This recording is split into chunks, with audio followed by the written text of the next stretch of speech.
Jornal SINLAB News.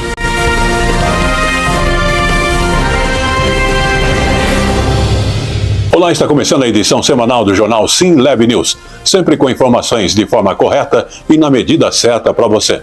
Estaremos destacando que a partir então do dia 30 de maio, as agências do Correio vão atender aposentados e pensionistas do INSS, justamente que foram vítimas de descontos não autorizados em suas aposentadorias.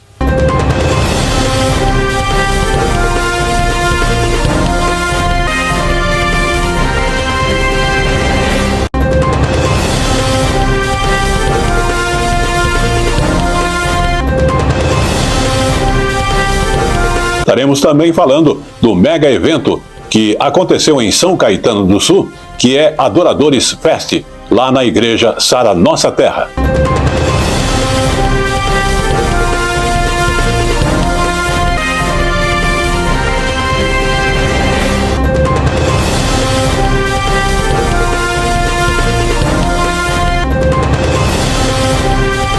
E estaremos apresentando também para você outros acontecimentos dentro da SINLAB, que é a convenção que inclusive acontecerá em Limeira no dia 31 de maio, próximo sábado.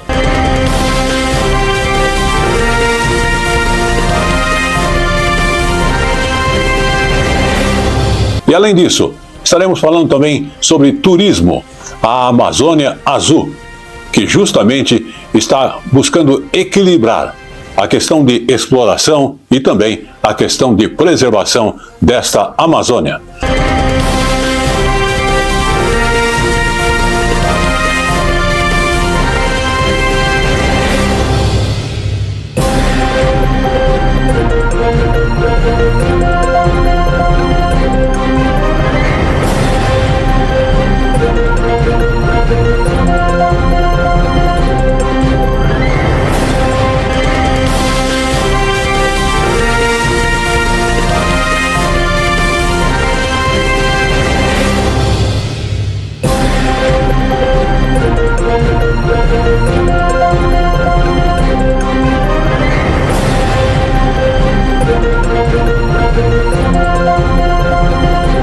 Tudo isso e muito mais nesta edição do jornal SINLAB News. Então, vamos a ela. E está no ar o jornal SINLAB News.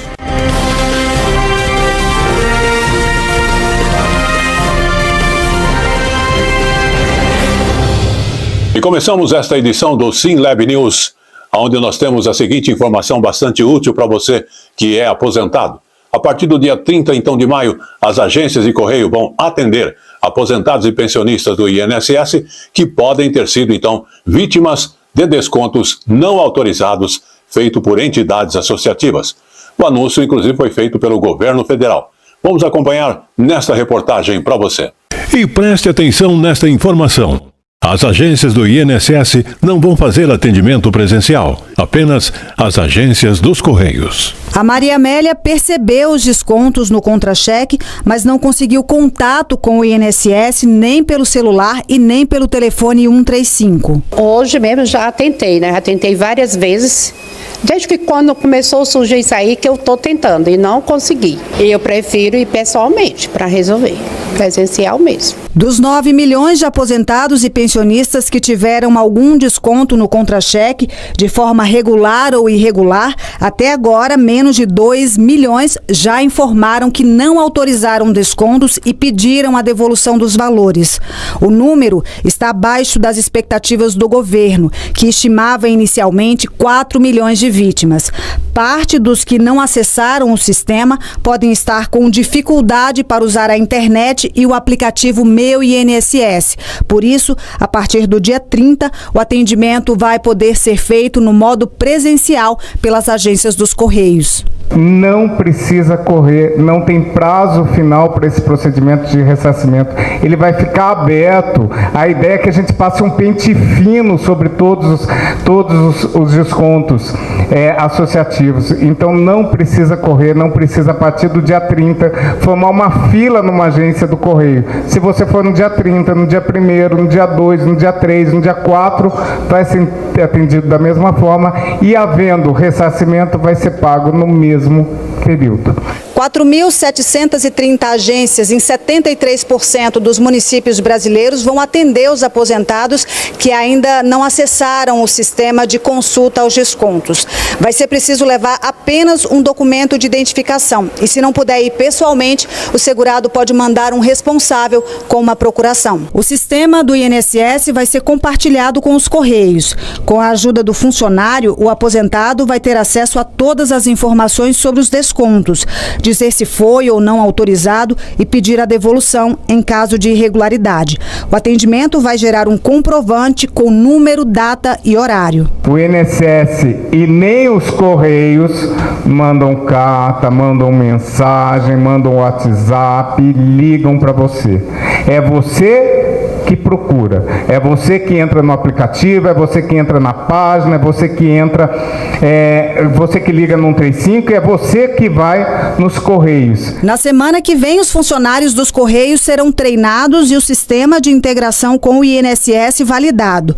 A gente reforça, os canais preferenciais de atendimento continuam sendo o aplicativo Meu INSS e o telefone 135. E quem já fez a validação não precisa procurar as agências dos Correios. Se é meu, eu quero receber, com certeza. Não quero deixar para trás. Vou atrás. Vamos também falar de saúde, que o governo do estado do Rio de Janeiro, inclusive, já confirmou mais 2 mortes pela febre Oropoche, que é transmitida pelo mosquito Maruim. Nesse ano já são 3 óbitos pela doença aqui no estado. Vamos confirmar. Justamente na semana passada, nós falamos sobre a primeira morte pela Oropuche aqui no Rio de Janeiro e alertamos para o grande aumento do número de casos, pois agora são mais 2 óbitos confirmados pela doença. Uma mulher moradora de Macaé, no norte do estado, de 34 anos de idade, e outra mulher de Paraty, de 23 anos. As duas tiveram os primeiros sintomas em março, foram hospitalizadas e morreram dias depois. A febre Oropuche é uma doença viral transmitida pelo mosquito Maruim, também conhecido como mosquito pólvora. É um mosquito muito pequeno, vive nas matas e gosta muito também de plantações de banana, plantações de goiaba ou local onde há muito lixo orgânico. A doença se manifesta pela febre alta, dor de cabeça, dor nas articulações, parece um pouco com a dengue. A febre Oropuche, ela era mais comum na região amazônica, mas nos últimos anos vem chegando também em outras capitais, em outras cidades aqui do Brasil. Em 2023, por exemplo, eram apenas 800 casos. Já no ano passado, em todo o Brasil, tivemos 13.800 casos, ou seja, um grande aumento. Aqui no Rio de janeiro a maio, são 1.581 casos da Oropuche. Nós conversamos agora à tarde com o infectologista Júlio Croda e ele falou um pouco mais sobre a doença e pediu alerta das autoridades para o problema. Vamos assistir. Até pouco tempo atrás não tinha nenhum óbito relacionado à Oropuche, nenhum problema do ponto de vista da gestação, nenhum relato em relação a isso. Atualmente, por conta da expansão da Oropuche e do aumento do número de casos, a gente está observando o que a gente chama desses eventos mais raros, né? De óbito, de consequência para a gestação, transmissão para o feto. Até a gente conhecer melhor a doença, é importante adotar as medidas preventivas, e principalmente para esse público mais específico. Então, o que a gente pode fazer nesse momento, do ponto de vista do poder público, é fazer uma vigilância mais adequada, entender como esse espalhamento da doença vai se dar nos próximos anos, estabelecer critérios de diagnóstico laboratorial mais adequado e monitorar principalmente as consequências da infecção. Muito bem, vamos falar então da TV SimLab. e dos eventos que acontecem com a cobertura dela por completo. Aconteceu então um mega evento em São Caetano do Sul, aqui em São Paulo, no último sábado, dia 24 de maio, na Igreja Sara Nossa Terra, o Adoradores Fest, com a realização da produtora Celeste Pro e a cobertura da TV SimLab. Inclusive, a JM Evento, que terá várias edições, essa inclusive foi a primeira, quem está produzindo e trazendo. O objetivo principal é descobrir novos talentos da música cristã e também dar oportunidade para os veteranos da música. E é também uma coisa bastante interessante, uma oportunidade que vocês que são cantores e que têm bandas cristãs e querem mostrar seu talento, então entre em contato com a nossa produtora. Com certeza iremos esclarecer todas as suas dúvidas e abrir esta oportunidade. Nós vamos conferir o que aconteceu neste evento.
Aí, Adoradores Fest, logo, próxima edição. Deus abençoe!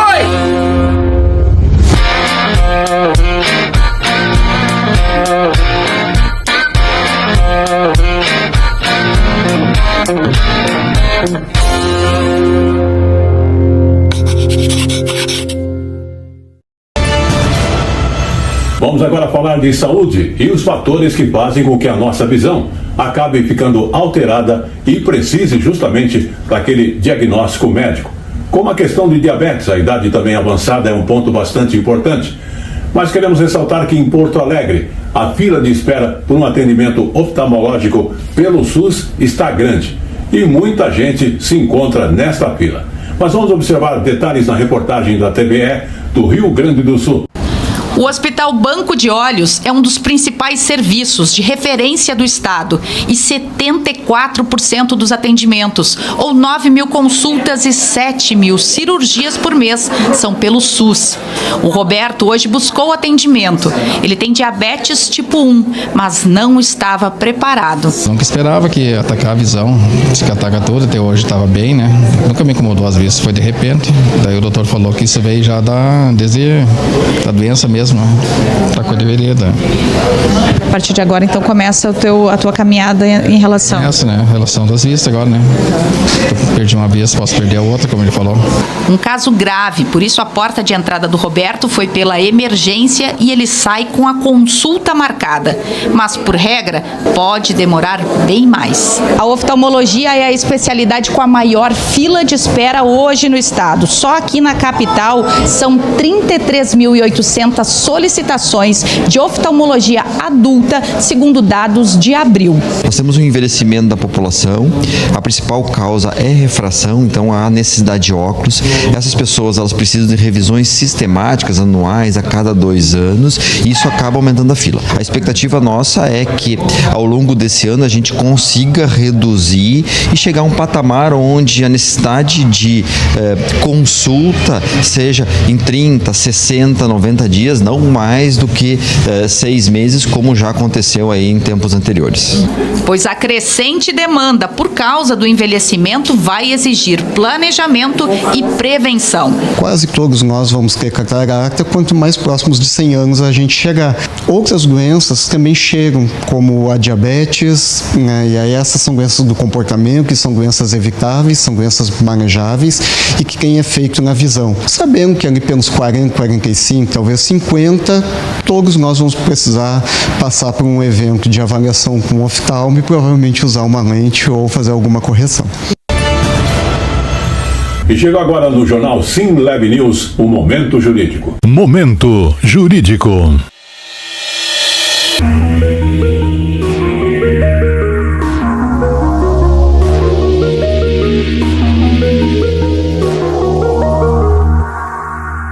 O Momento Jurídico de hoje mostra a questão da isenção do IPI para pessoa com deficiência que não depende de restrições na CNH.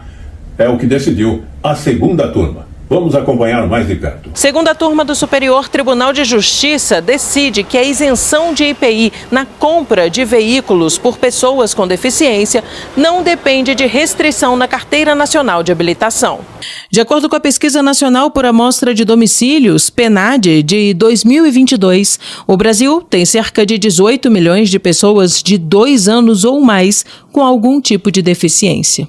Para facilitar a locomoção de uma parte dessa população, quem possuir impedimento de longo prazo de natureza física, mental, intelectual ou sensorial pode solicitar a isenção do Imposto sobre Produtos Industrializados, IPI, na compra de um carro. Esse benefício é limitado para veículos de até 2.000 cilindradas, com no mínimo 4 portas e movido a combustível de origem renovável, sistema reversível de combustão, híbrido ou elétrico. O advogado Arthur Pittman, especialista em direito tributário, explica como entrar com o pedido. Hoje, a Lei 8989, mas também a regulamentação da Receita Federal, exige que o adquirente que pretende fruir do benefício da isenção do Imposto sobre Produtos Industrializados e, com isso, comprar o veículo mais barato, quando comparado àquele cenário em que ele é comprado no mercado regular e geralmente tributado, ele precisa de uma habilitação prévia perante a Receita Federal.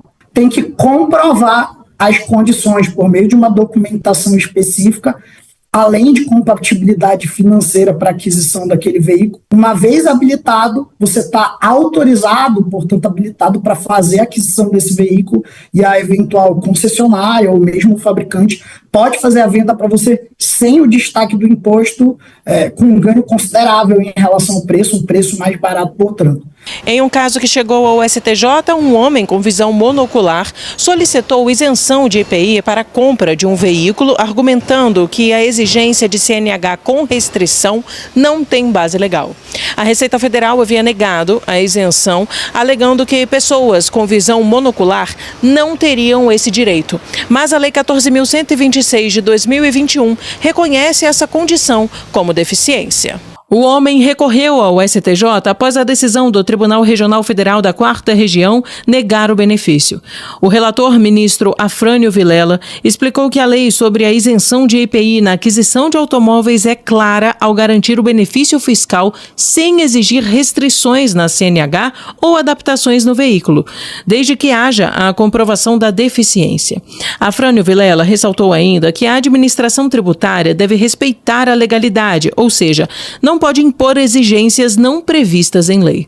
Ele também mencionou que a retirada das exigências de acuidade visual mínima ou campo visual reduzido com a revogação de norma específica fortalece o direito à isenção para pessoas com visão monocular, como no caso do recorrente.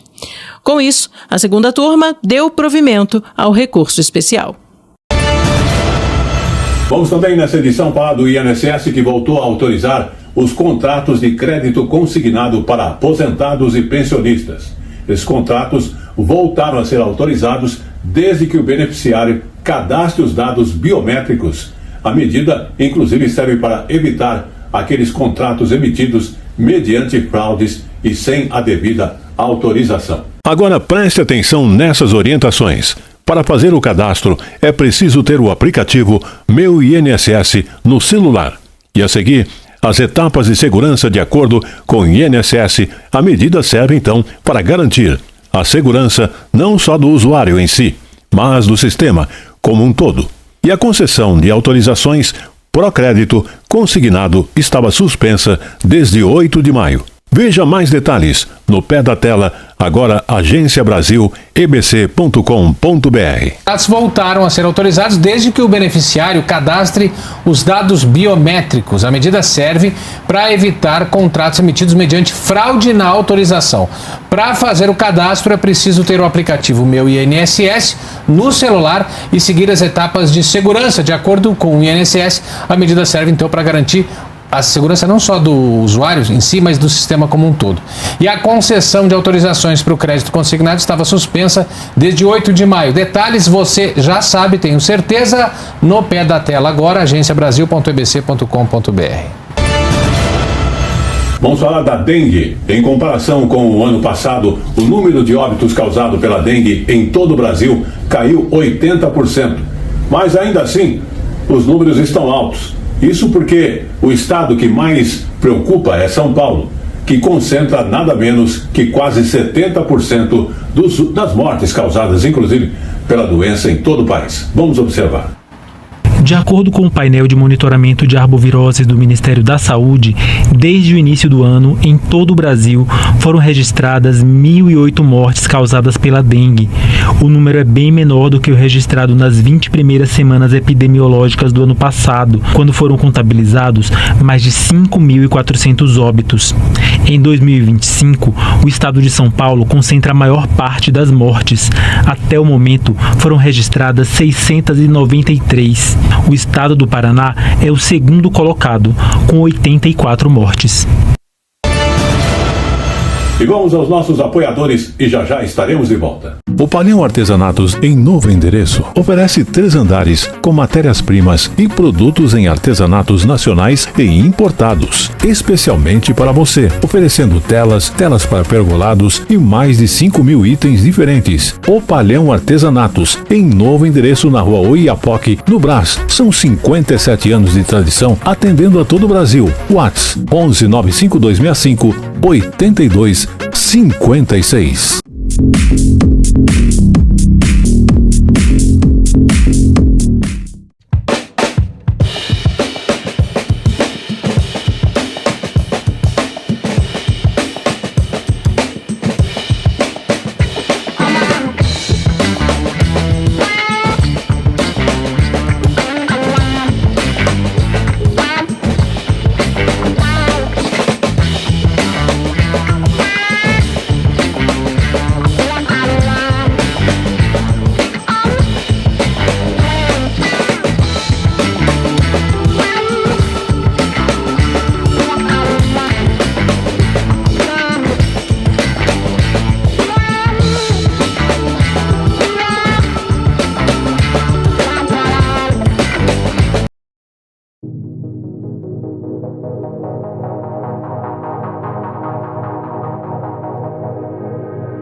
Muito bem, estamos de volta agora falando do Senado, que deve votar um projeto de lei que cria um marco para o licenciamento ambiental aqui no Brasil.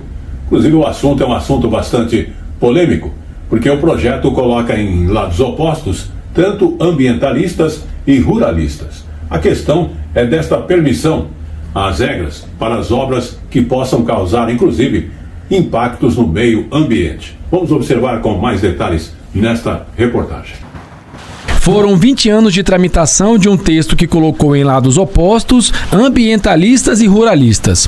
O projeto de lei geral do licenciamento ambiental busca uniformizar os procedimentos para a concessão de licenças em todo o país.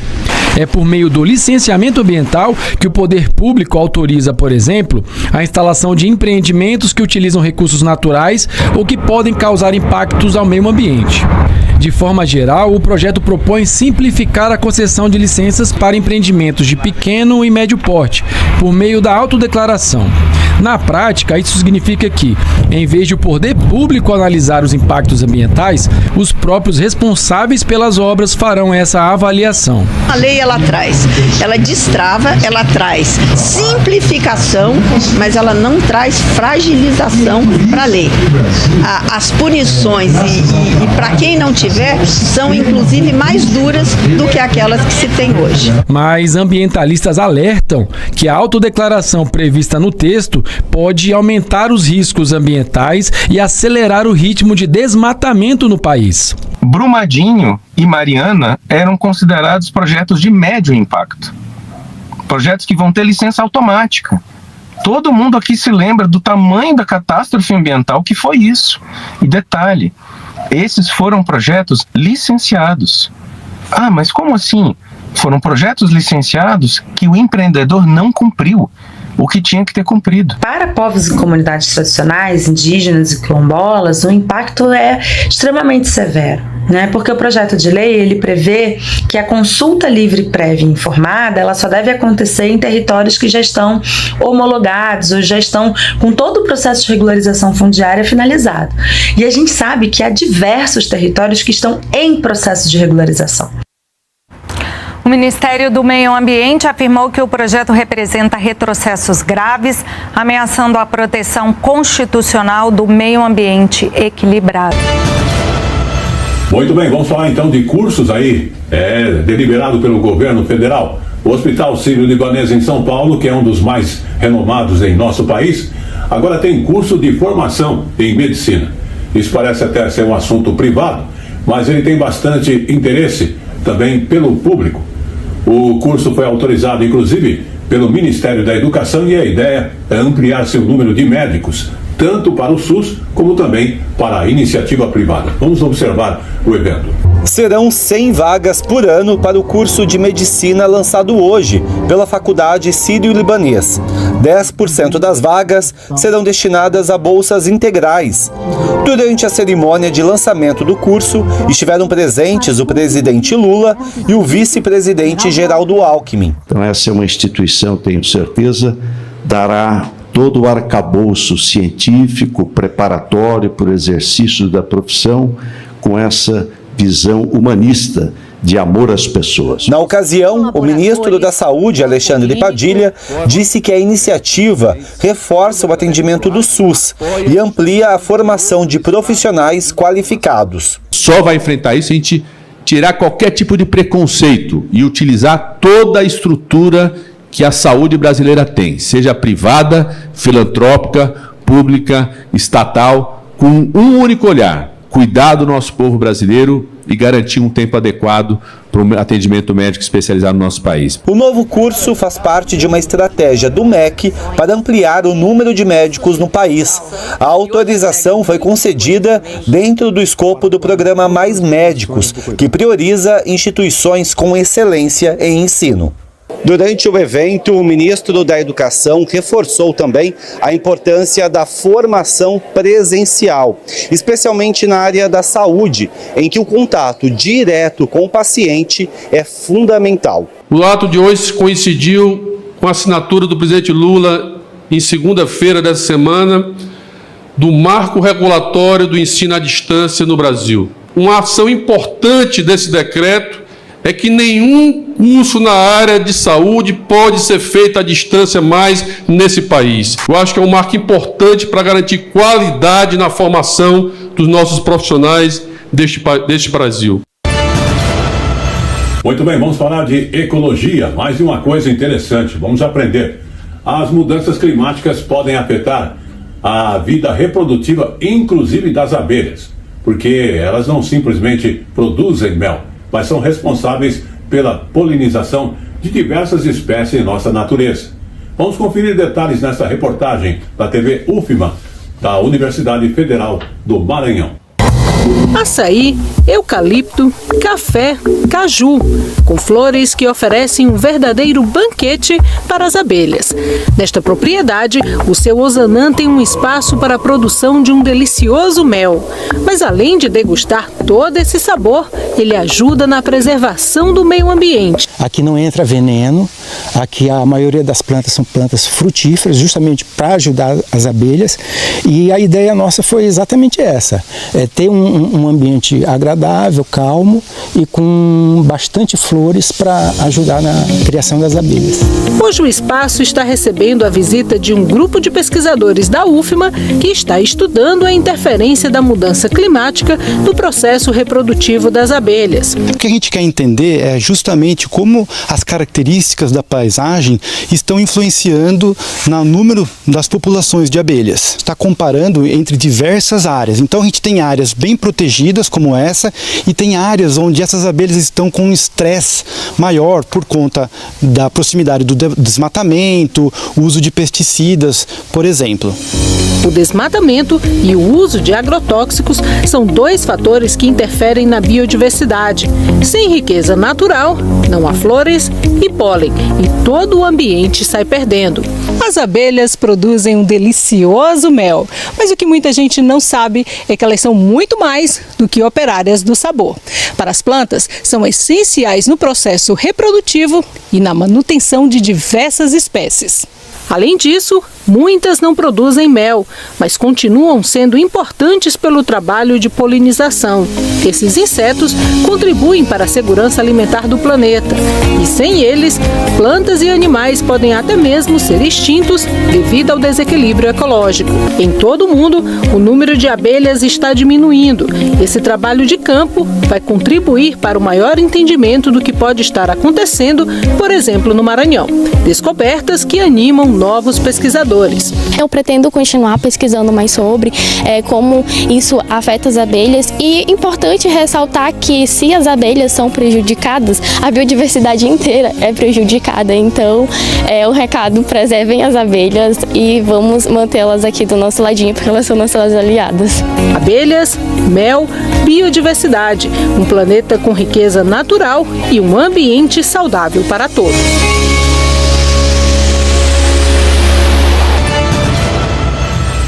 E vamos aos nossos apoiadores e já estaremos de volta.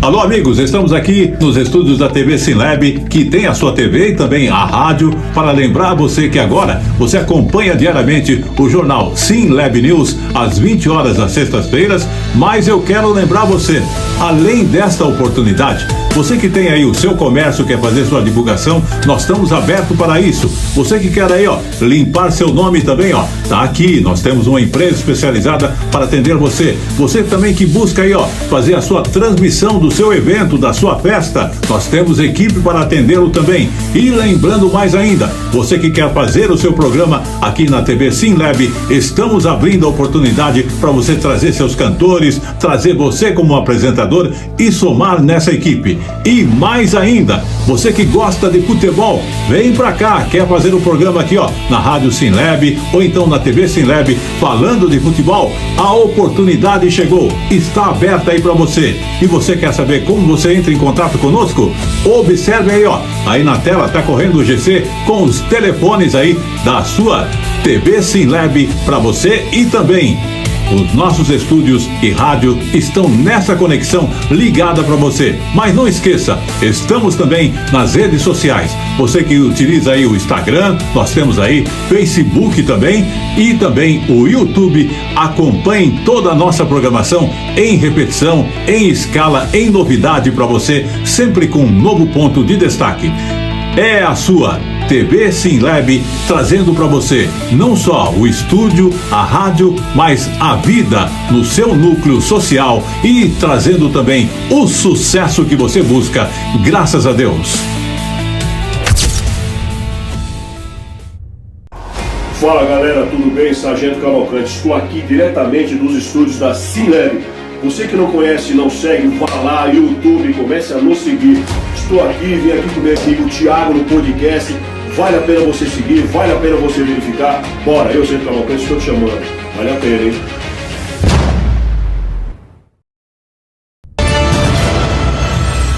Vamos falar agora do Prêmio Nobel da Agricultura, porque o Brasil tem a primeira mulher a receber um prêmio considerado Nobel da Agricultura.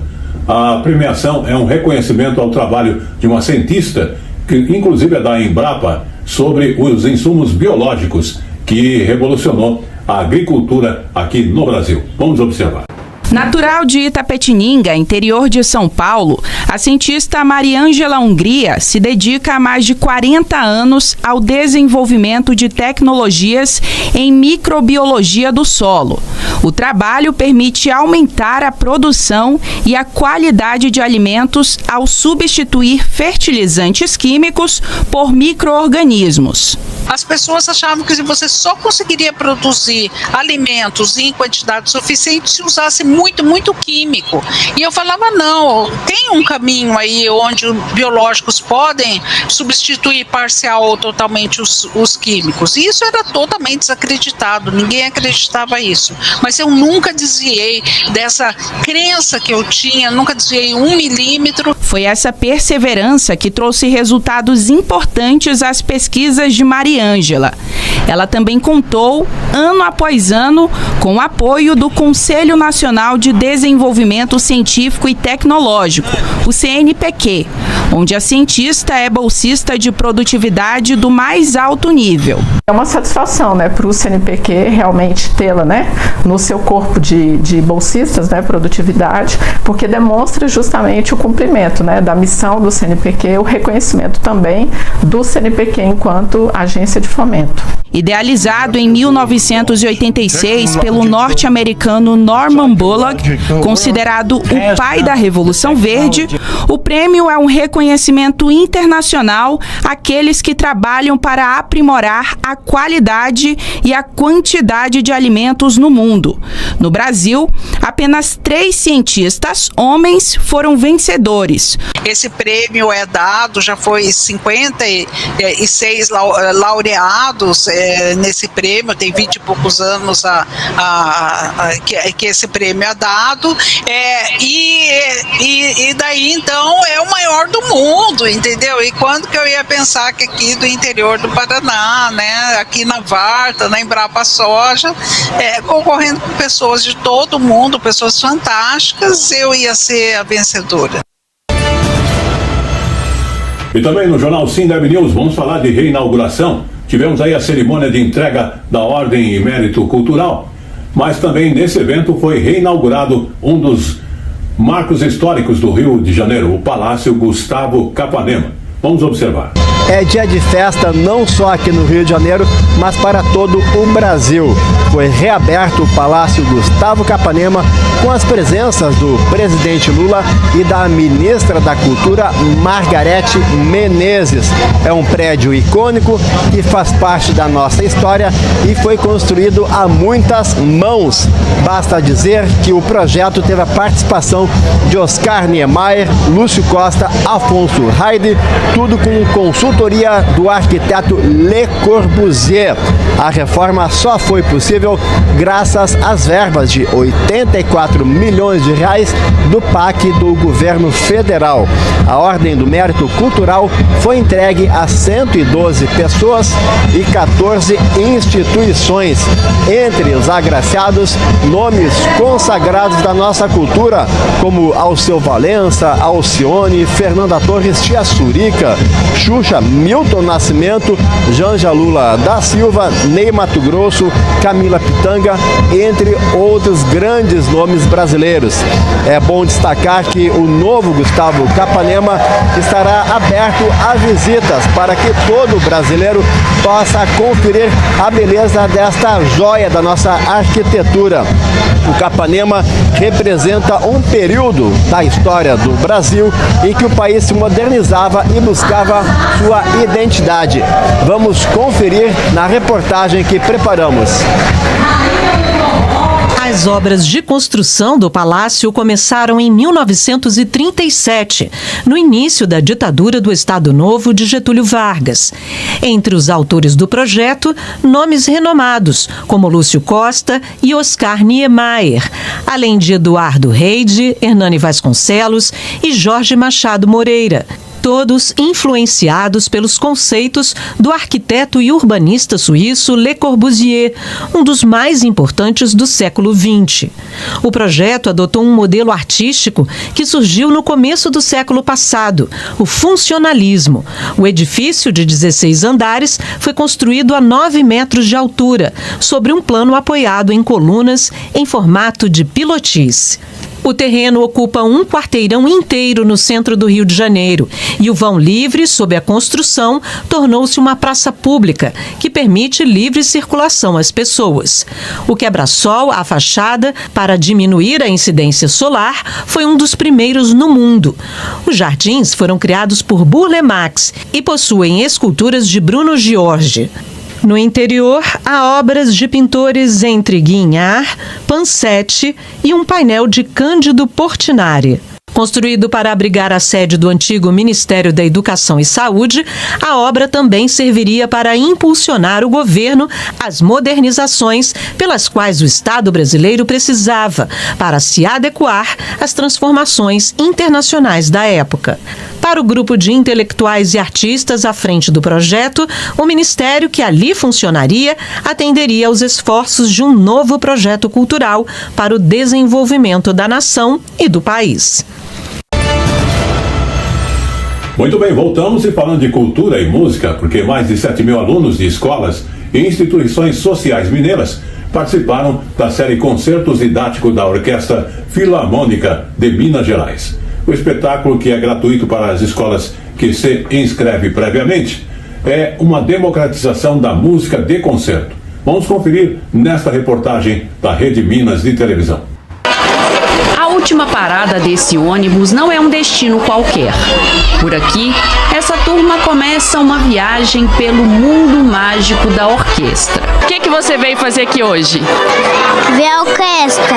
Eu vim ver um instrumento que eu nunca vi. Acho que a realização, de estar abrindo a mente deles também para coisas novas. Dentro da Sala Minas Gerais, a agitação é inevitável. Todos muito curiosos para ver o que vai acontecer. Tem sido assim desde 2008, ano de criação da orquestra. De lá para cá, mais de 90 mil estudantes já participaram dos concertos didáticos da Orquestra Filarmônica de Minas Gerais. Concerto didático, a gente parte da ideia que a gente vai oferecer a primeira experiência de orquestra, a primeira experiência numa sala para a maioria desses alunos. Então o que a gente faz? A gente elabora um tema e nós construímos um espetáculo a partir de uma pergunta. Então isso tem acontecido nos últimos anos. Neste ano a gente fez já uma edição parecida com essa, mas neste ano o tema é a magia da orquestra. Nesta edição dos concertos didáticos, o repertório escolhido mistura obras clássicas como Quebra-Nozes e Lago dos Cisnes com sucessos contemporâneos como Harry Potter. A estratégia é utilizar elementos que já são conhecidos das crianças para promover a aproximação com o universo da música de concerto. Durante a apresentação, além de ouvir as músicas, as crianças recebem uma explicação do maestro sobre os instrumentos utilizados. Vamos escutar o som do violoncelo?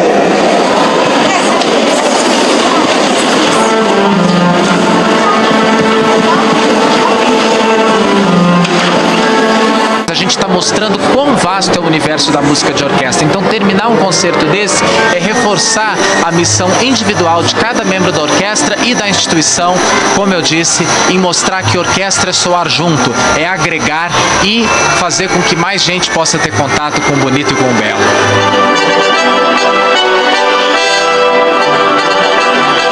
Eu gostei mais dos instrumentos, eles cantando, fazendo. É muito bom, eu gostei demais.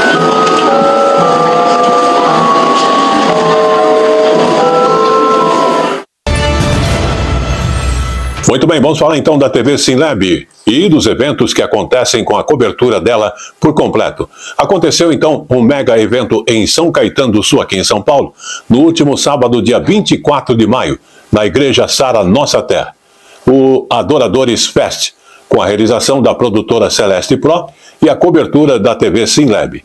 Nós vamos conferir o que aconteceu neste evento.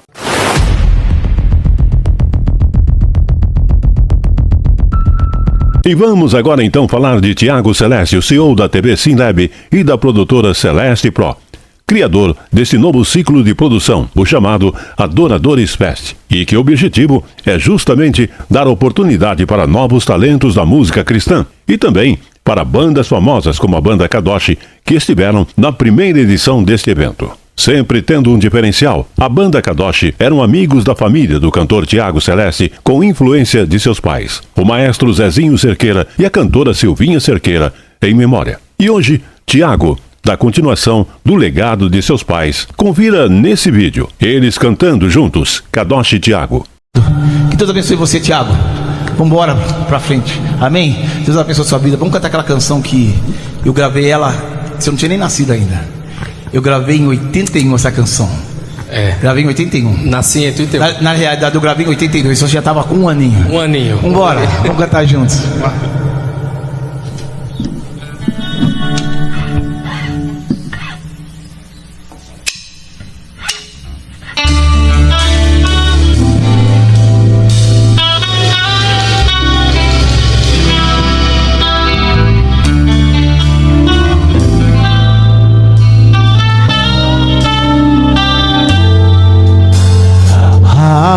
Momentos que na vida pensamos em olhar atrás. É preciso pedir ajuda para poder continuar. E clamamos o nome de Jesus. E clamamos o nome de Jesus, e clamamos o nome de Jesus. Ele nos ajuda a carregar a cruz.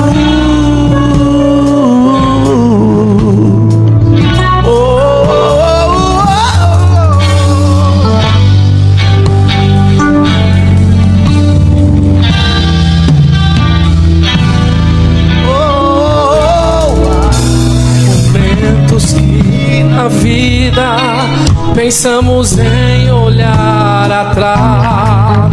É preciso pedir ajuda para poder continuar.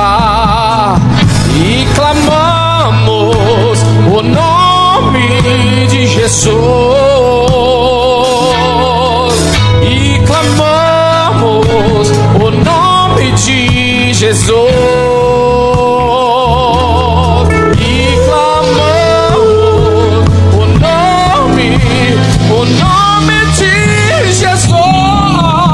Ele nos ajuda a carregar a cruz. E clamamos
ajuda a carregar a cruz. Ele nos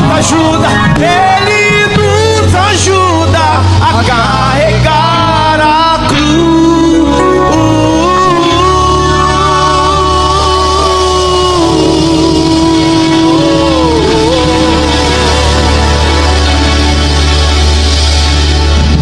Deus abençoe, Silas. Obrigado, gratidão. Glória a Deus. Deus abençoe, gente. Foi um prazer estar com vocês aqui. Glória a Deus. Que Deus abençoe cada apresentação, cada um de vocês. Valeu? Um abraço. Deus seja louvado. Mas temos mais convidados também presentes no Adoradores Fest. Uma figura pública, o vereador suplente José Messias, de São Caetano do Sul, que estava presente e deixou algumas palavras para o público. Glória a Deus. Todos sabem aqui que nós também temos a TV Sinlab, a qual ela tem, graças a Deus, tem crescido, tem ocupado espaço na mídia. Temos feito várias coberturas de grandes eventos. E também de um dos eventos nós conhecemos esse homem também cheio de humildade, um homem de Deus, um homem sério, chamado vereador José Messias, daqui de São Caetano do Sul. Tudo bem? Tudo bem. Eu sou enfermeiro aqui na cidade. Eu atuo ali no bairro Olímpico, onde também moro. Sou enfermeiro há 25 anos. E há 8 anos eu recebi o convite para ingressar na política, e hoje eu estou na cidade como vereador suplente. Mas eu confesso para vocês que não é fácil a vida pública. A gente passa por um momento turbulento, né, na política, mas Deus me deu essa missão. Há uns 15, 20 dias eu conheci o Tiago, e a gente sabe quando as pessoas elas são boas, quando elas são idôneas, quando a gente sabe separar o joio do trigo, e é por isso que eu estou aqui. Quando o Tiago me falou da Sara Nossa Terra, eu conheço a Sara Nossa Terra. Eu não sei se tem uma segunda igreja, mas tinha uma outra aqui em cima. Ou essa é a única aqui em São Caetano? Tem outra, não tem? Aqui, né? Que é me parece que é o pastor Bortoni, né? E já conheço a linha da igreja. Eu sou testemunhado da Congregação Cristã do Brasil. E quero agradecer o convite aí do Tiago. Eu vim aqui porque realmente eu conheço a igreja e conheço também há 15, 20 dias, já sei quem é essa pessoa. Deus tem me mostrado quem o Tiago é. É uma pessoa batalhadora como nós, é um menino de Deus, perdão chamar de menino, né? E obrigado a todos, que Deus abençoe, que Deus seja louvado. Eu me coloco à disposição, tá? É isso aí, muito obrigado. Deus abençoe, conte conosco sempre, viu, José Messias? Em nome de Jesus, muito obrigado, Deus abençoe.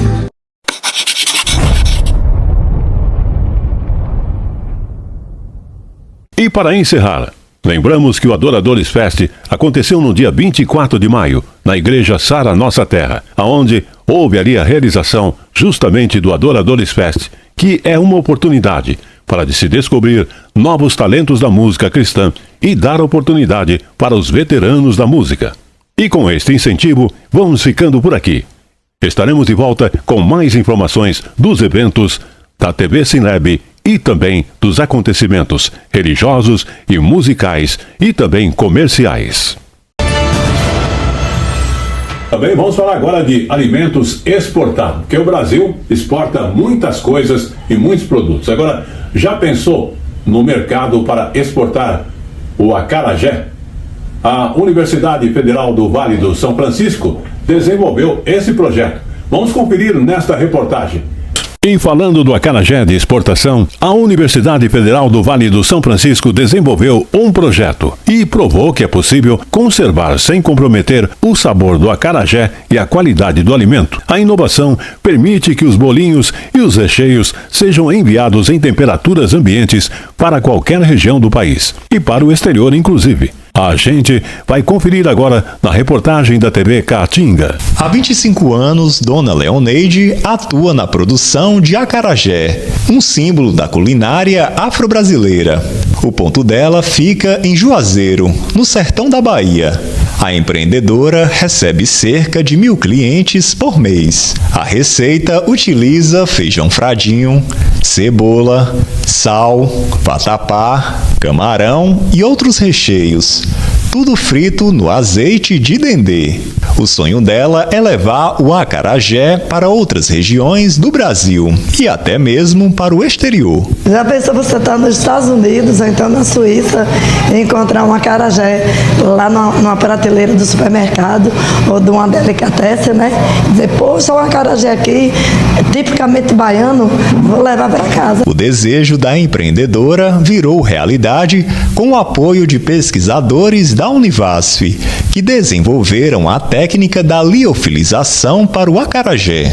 Esse método permite conservar o alimento por mais tempo através da desidratação, mantendo a qualidade e o sabor do produto. A ciência foi puxada, ela chegou com um problema real, nos pedindo uma solução. Estudar, por exemplo, embalagens, o formato em que esses produtos podem ser absorvidos pelos consumidores. O preparo começa com o congelamento do acarajé e dos recheios a cerca de 45 graus negativos. Em seguida, tudo passa pela liofilização, que retira a água sem alterar o gosto, o cheiro e nem a textura. O produto pode ser armazenado em temperatura ambiente. Para consumir, basta acrescentar água quente ou morna e o acarajé volta ao sabor original. O trabalho foi reconhecido pelo Instituto Nacional da Propriedade Industrial, que concedeu patente à Univasf. A instituição já soma 7 registros.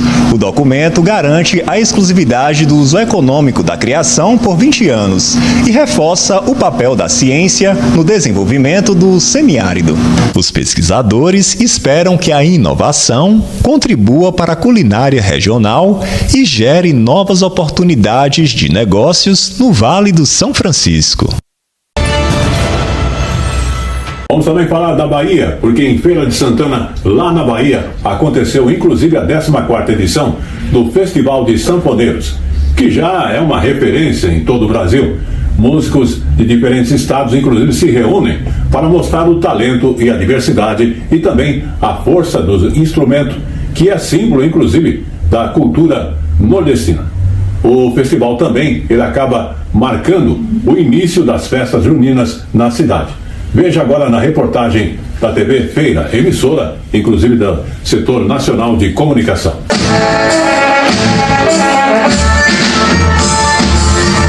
Foi ao som da banda Os Bambas do Nordeste e com participações especiais que a 14ª edição do Festival de Sanfoneiros em Feira de Santana começou. O evento, que já é tradição na cidade, reúne músicos de diferentes cantos do Brasil e celebra a potência da música nordestina.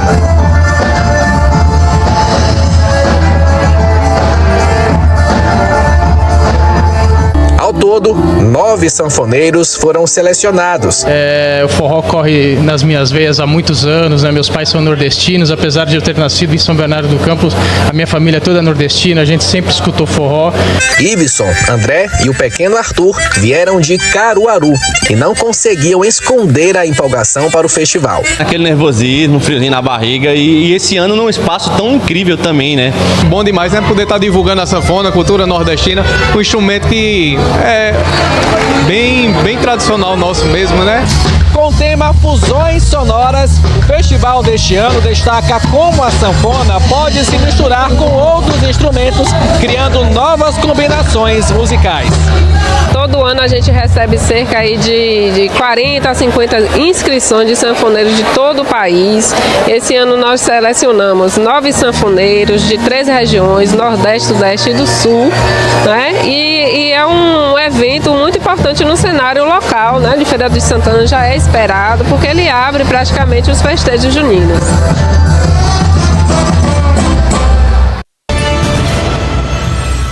E estamos de volta e falando aí de uma reunião que aconteceu aqui em São Paulo, que é uma reunião de expressões da arte com matéria-prima, aquela matéria-prima brasileira, e aconteceu até o último domingo aqui em São Paulo.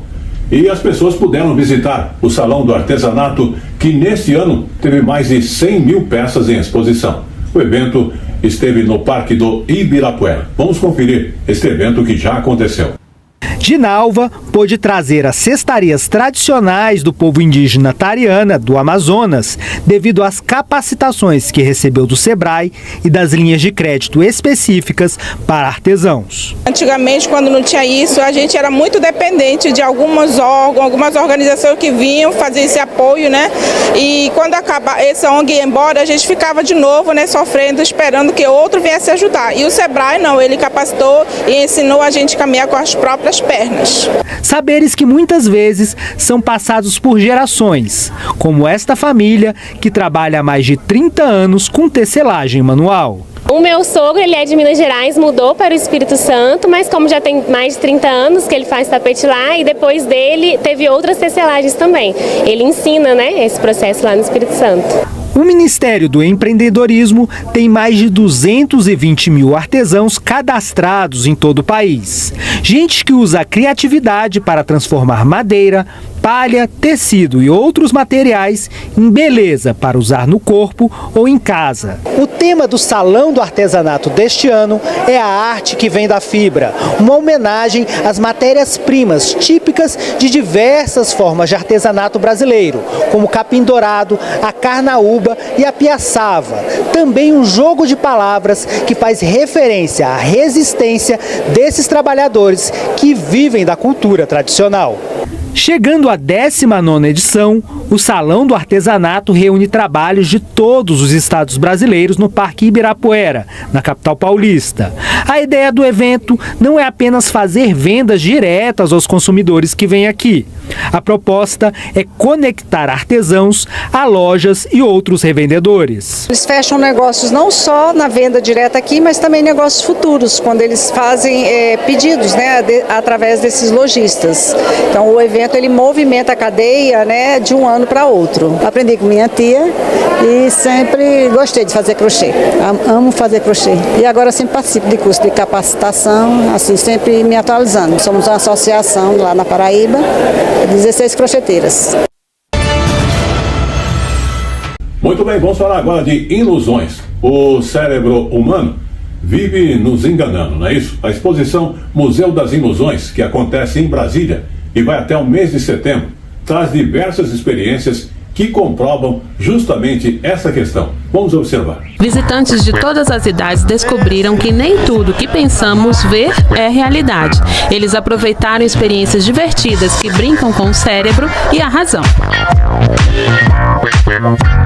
Tem muita coisa que às vezes você não vê, quando você passa, você vai ver, fala, não, isso é verdade, né? Eu tô vendo, que eu tô olhando com meus próprios olhos. Eu achei muito legal porque uma hora você vê uma coisa, outra hora você vê outra. Aí é muito divertido. Em um espaço de 1.000 metros quadrados em um shopping aqui em Brasília, o Museu das Ilusões traz uma atração única na América Latina. São mais de 80 instalações, entre elas esta escultura feita de material reciclável, que ao projetar luz, reflete uma imagem diferente. O museu foi idealizado por este professor de física que levou experiências do mundo da ciência para o público. Já são mais de 20 cidades visitadas. Você está sendo enganado ao tempo todo. Quais são os motivos que surgem as ilusões de ótica? Primeiro, você não enxerga com os olhos, você enxerga com o cérebro. O olho só transforma luz em corrente elétrica. Segundo, você usa os dois olhos para olhar um mesmo objeto. Só que a imagem desse dedo nesse olho é diferente desse. E aí daí tem ponto que dá para fazer ilusão de ótica. Nem tudo que parece é.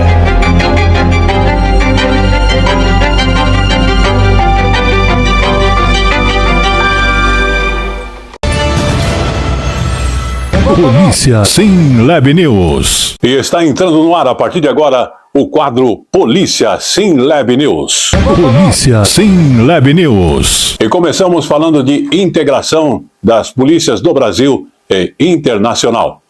Chefes de polícia de 10 países da América do Sul se reuniram em Brasília para discutir a integração no combate ao crime organizado.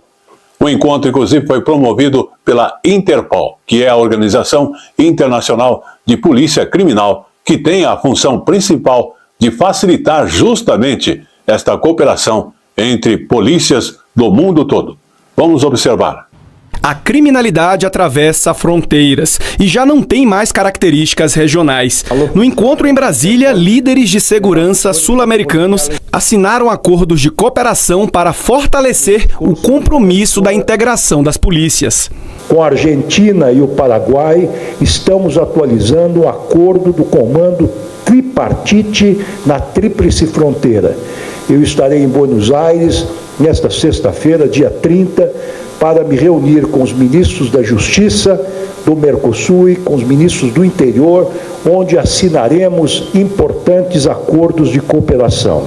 Um centro policial integrado na Amazônia vai facilitar o trabalho dos agentes de segurança, promovendo uma cooperação mais eficiente na região. Vamos começar o estágio operacional do Centro de Cooperação Policial da Amazônia nesse mês de junho, provavelmente dia 17, 18 de junho, e o funcionamento pleno no mês de agosto desse ano desse centro. E esse centro recebe o aporte financeiro do Ministério da Justiça, da Polícia Federal, para que todos os países aqui que estarão operando conosco tenham o custeio dessa ação, da vinda dos policiais feita por nós aqui pelo governo brasileiro.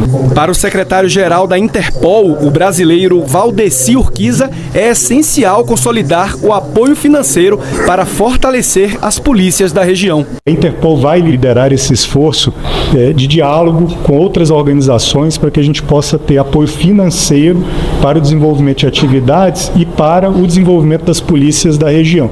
Recentemente eu estive no Banco Interamericano de Desenvolvimento com o presidente do banco, onde assinamos já um acordo inicial e é uma das fontes possíveis de financiamento, mas a Interpol de fato vai assumir esse diálogo em nome dos países para obter recursos que possam ser utilizados no aparelhamento, na reorganização das polícias na região. Polícia SimLab News. E vamos agora ao segundo fato, falando de crianças e adolescentes que têm sido estimulados a praticar crimes na internet, o que inclui incentivo à automutilação, estupro virtual, maus-trato a animais e também a divulgação de conteúdos violentos. Os especialistas, inclusive, estão alertando para prevenir esse tipo de crime. O diálogo constante, então, com os jovens é a melhor solução. Mas vamos acompanhar nesta reportagem do Polícia SimLab News. Você sabe o que o seu filho faz durante a noite com a porta do quarto fechada na frente da internet? A maioria dos pais talvez não saiba exatamente. Ele pode estar jogando, pesquisando, vendo filmes ou sendo cooptado por criminosos em redes sociais obscuras para participar dos chamados desafios, em troca de dinheiro e até mesmo cometendo crimes. Um computador é uma janela aberta para o mundo, né? Então a pessoa não faz mais um crime na sua vizinhança, na sua redondeza, ele pode fazer um crime à distância e com várias pessoas ao mesmo tempo. Quando os filhos se envolvem em crimes e a polícia bate na porta, os pais tomam um susto. Recentemente, um adolescente participou de um desafio na internet que constava em jogar uma bomba incendiária em um morador de rua. Ele acabou identificado e apreendido, e o adulto que filmou a cena preso. Especialistas afirmam que esses crimes de ódio online são feitos por pessoas com traços de psicopatia, históricos de bullying e falta de imposições de limites.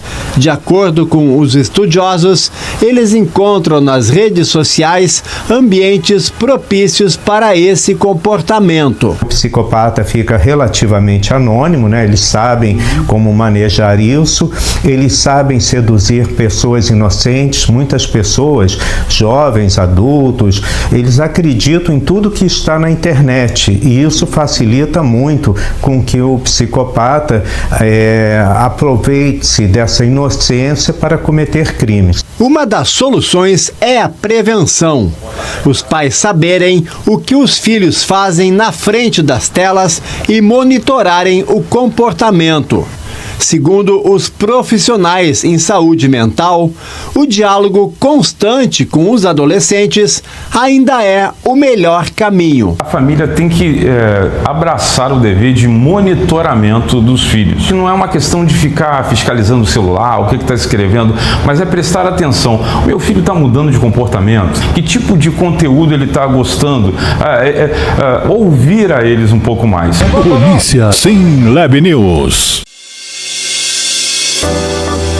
Vamos falar com você que busca adquirir um imóvel ou mesmo alugar um imóvel para a temporada no Rio de Janeiro, na praia de Peró. Confira maiores detalhes com Michel Romanelli, através do site romanelliimóveis.com.br.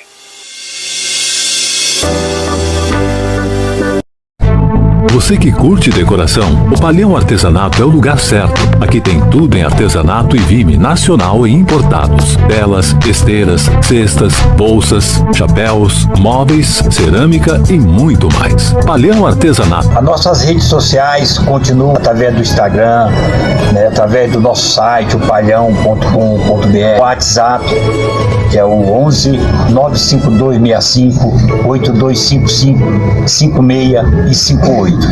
Estamos atendendo a todos aqueles que nos procuraram. O Palhão, Rua Oiapoque, no Brás, em São Paulo. Fala galera, tudo bem? Espero que vocês e família estejam bem com saúde. Eu sou o Sargento Cavalcante, da Rota, 30 anos de Polícia Militar. Fala vocês, se vocês precisarem de um podcast, trocar uma ideia, trazer um pessoal bom aí pra trocar ideia, vem pra Sinlab. Eu falo pra vocês que eu já vi, certifico que é excelente. TV Sinlab, essa eu aprovo. Tamo junto. Olá, eu sou o jornalista Tiago Celeste e eu quero apresentar para vocês alguns de nossos parceiros que estão consolidados conosco já há um tempo. Sabendo de divulgação muito necessária, nós entendemos que precisamos sempre divulgar a nossa marca. Então você que tem sua empresa, você que tem seu negócio, não perca tempo. Não adianta somente divulgar em redes sociais, mas você precisa fazer uma divulgação oficial num canal de TV. Sim, a TV Sinlab está aqui para isso, para te ajudar a ajustar os seus negócios, para ter mais visibilidade em sua empresa, em sua igreja, na divulgação dos seus eventos. Então, pensando nisso, olha aqui, tá vendo esses contatos que estão passando aqui? Pode entrar em contato conosco, nós vamos te dar uma assessoria. Venha visitar aqui o nosso estúdio. Fazemos tanto eventos como coberturas e divulgações no nosso estúdio, como também fazemos fora, fazemos externas, fazemos coberturas de evento, fazemos para shows, para igrejas, congressos, tudo, para comerciais. Olha, interessante, comerciais para sua empresa. Você tem sua empresa, tem a sua loja, quer dar mostrar a sua loja, o porte da sua loja? Chame a TV Sinlab. Estamos aqui à disposição para poder atendê-lo com total qualidade. Um grande abraço, tchau, tchau. Polícia Sim Lab News. E este foi o quadro Polícia Sim Lab News desta semana. Curto, mais informações de orientação e precisão para você. Até lá. Polícia Sim Lab News. Sim Lab Sport News. E está entrando no ar o Sim Lab Sport News. As informações esportivas sempre para você. Notícias do mundo esportivo. E começamos então falando da mais nova rampa de voo livre, com mais de 18 mil metros de extensão em Alfredo Chaves. Você sabe onde é que fica Alfredo Chaves? Vamos conferir então nessa reportagem esportiva para você.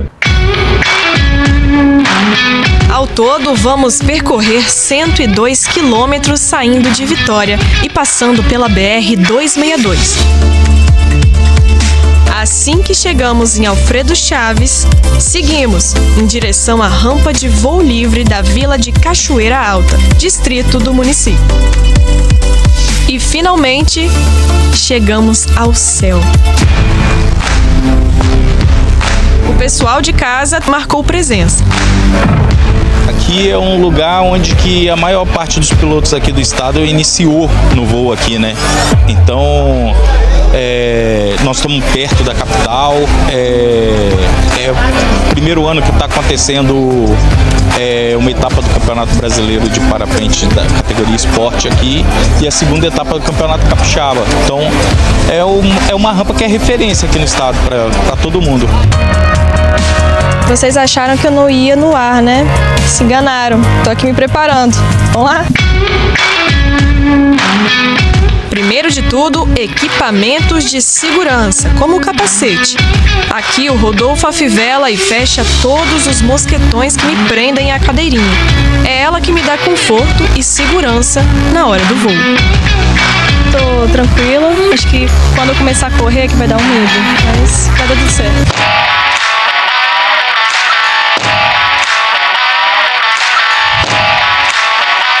É isso, galera, estamos no ar, a aproximadamente 500 metros de altitude e a sensação é indescritível. Fora que a beleza aqui que é sensacional. Nesse momento, dá para sentir uma das graças do Espírito Santo, estar nas montanhas e daqui mesmo enxergar o litoral do estado. Aquele azul lá atrás, que se confunde com o céu, são as praias de Anchieta e Piúma. Fim do passeio, hora de aterrissar no Gol, o local em que os competidores finalizam as provas. Hoje o tempo tá bom para voo. Quem nos mostra isso são os urubus. Ele aproveita a massa de ar quente que está subindo e ele sobe junto. Com isso fica uma referência fácil pra gente. A gente vê o urubu, a gente vê que ele está subindo, a gente vai no mesmo canal dele. Foi possível estrear a nova rampa de voo com 18 mil metros quadrados de extensão. Esse tamanho todo possibilita a decolagem de até 10 pilotos ao mesmo tempo. A maior rampa de voo livre do estado.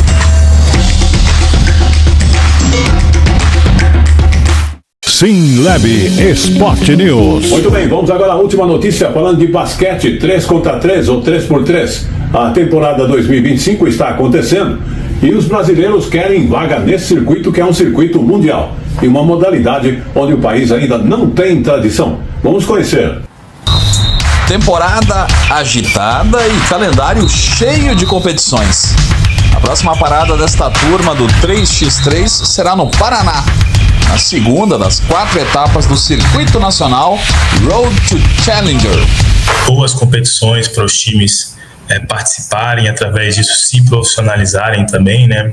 Teremos mais uma em Londrina agora, dia 24, dia 25, teremos outra em Salvador e fechamos com o final do circuito em São Paulo, né? As 3 melhores equipes que terminarem esse circuito em São Paulo garante vaga para o Challenge em setembro. A equipe que for campeã garante vaga para o World Tour na China no final do ano. Depois de ser o melhor dos 16 times na primeira etapa em BH, o paulistano DC quer mais já no próximo torneio entre 24 e 25 de maio. A gente colocou nosso objetivo, que era sair campeão dessa etapa, da primeira etapa já para sair na frente em pontos, e o saldo foi positivo. Saímos campeões, que vale aquela tão sonhada vaga, né, no World Tour, que é onde todos os atletas de 3x3 querem estar. Os melhores campeonatos, né, que o World Tour é algo que a gente visa muito e a gente treina para isso, né, então a gente treina para sempre jogar os melhores campeonatos, né, porque, querendo ou não, a gente tem um time muito forte, então a gente precisa ter esse tipo de estímulo. Isso tudo em um momento que a modalidade, o basquete 3x3, vem ganhando cada vez mais espaço,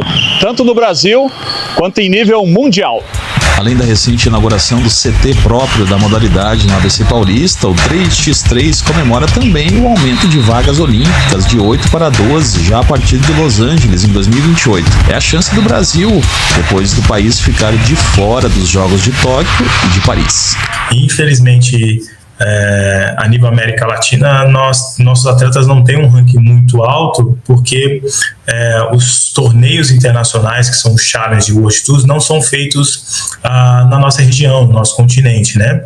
O objetivo de fomentar aí os clubes e atletas, logicamente, a modalidade é se prepararem, logicamente, competitivamente, internamente e externamente, para assim, né, chegar mais próxima de uma vaga olímpica, que também é um dos nossos objetivos. A gente visa, não só nos clubes, mas também na seleção brasileira, buscar o maior número de atleta possível, para ter uma demanda mais forte de alto nível de esporte. Então a gente acredita que essa demanda é muito forte, botando 12 times lá fora, não só isso, mas criando campeonatos como esse, o Challenge Internacional que tem no Brasil, vai abrir a porta para muitos outros jogadores vestir a camisa da seleção brasileira e mostrar seu valor lá dentro da instituição. SimLab Sport News. E com esta última informação, o SimLab Sport News vai ficando por aqui, agradecendo a sua audiência. Até lá. SimLab Sport News. Muito bem, vamos falar agora então dos eventos da SimLab, inclusive que acontecerá agora no próximo sábado, dia 31 de maio. Será uma convenção SimLab, lá em Limeira, que é no interior aqui de São Paulo, com o objetivo, o propósito de dar apoio aos ministros evangélicos e também às suas igrejas. O encontro será realizado com pastores de vários lugares e regiões. O objetivo, a finalidade, é de ter comunhão e fazer também o network e as menções honrosas de documentos oficiais da instituição SimLab para agregar os mesmos nos seus respectivos ministérios. Inclusive, o evento é aberto ao público e conta muito com eventos como música, palavra e testemunho. E você está convidado.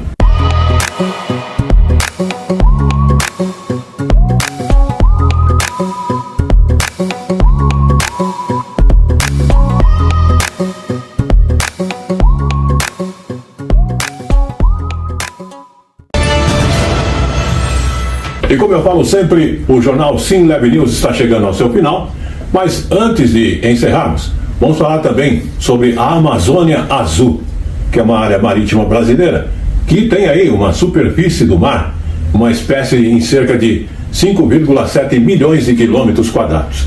E é cheia de riqueza. E há uma necessidade, inclusive, de se equilibrar a exploração e a preservação. A reportagem é da TV do Espírito Santo. Vamos observar. E quando falamos em Amazônia Azul, é uma área marítima brasileira, que inclui a superfície do mar, as águas sobrejacentes e o solo e subsolos marinho. Uma área que tem aproximadamente 5,7 milhões de quilômetros quadrados, com muita riqueza, e que precisa, justamente nesse momento, equilibrar a exploração e a preservação. E você vai conferir tudo nesta reportagem da TV do Espírito Santo. Então, vamos a ela. Existe uma outra Amazônia e ela é azul. No entanto, a sua existência ainda é pouco conhecida por boa parte dos brasileiros. Mas pode ser que essa realidade mude em 2025. É que o Brasil vai sediar uma das maiores conferências mundiais sobre o clima, a COP30. E os desafios em torno da exploração dos recursos do mar podem se tornar mais evidentes. Ao longo da costa brasileira existe um tesouro tão valioso e rico em biodiversidade que só pode ser comparado com a floresta amazônica. Uma faixa d'água com quase 6 milhões de quilômetros quadrados de oceano, conhecida como Amazônia Azul. Desse território marítimo, o Brasil retira 85% do petróleo, 75% do gás natural e quase metade de todo o pescado consumido internamente. É responsável por 95% da comunicação via internet por meio de cabos submarinos que interligam o Brasil ao resto do mundo. A economia do mar representa 29% do PIB do país. A Marinha do Brasil calcula que a contribuição do oceano à economia nacional já ultrapasse 1,74 trilhão de reais. Essas duas atividades, os recursos naturais e esses recursos vivos, né, da biodiversidade, precisam coexistir. E esse é o grande desafio, né? Por exemplo, aqui a gente tem baleias, golfinhos, e eles são impactados, por exemplo, pelo tráfego dos navios. Eles podem ser atropelados, que a gente chama de ship strike, ou colisão com os navios. E isso impacta muito esses animais, né, que são responsáveis, inclusive, por captar, sequestrar o CO2, o dióxido de carbono da atmosfera, contribuindo e muito para a regulação do clima, que é o tema da atualidade, né? Esse ano, inclusive, a gente vai ter a COP30, né, a Conferência do Clima, que acontece no final do ano aqui no Brasil, que vai debater toda essa questão, e os olhos de todo mundo vão estar voltados para o Brasil para saber o que os governos estaduais, municipais, federal e as empresas estão fazendo para preservar esses recursos. A expressão Amazônia Azul foi criada há mais de 20 anos pela Marinha do Brasil. Uma forma de popularizar e ampliar os debates em torno da exploração sustentável dessa faixa de mar, por onde circula boa parte da riqueza brasileira. E com essa última informação, o jornal SimLab News vai ficando por aqui, agradecendo a sua audiência. Acompanhe as edições anteriores no aplicativo da SimLab e não esqueça, estaremos de volta a semana que vem, se Deus assim nos permitir. Até lá!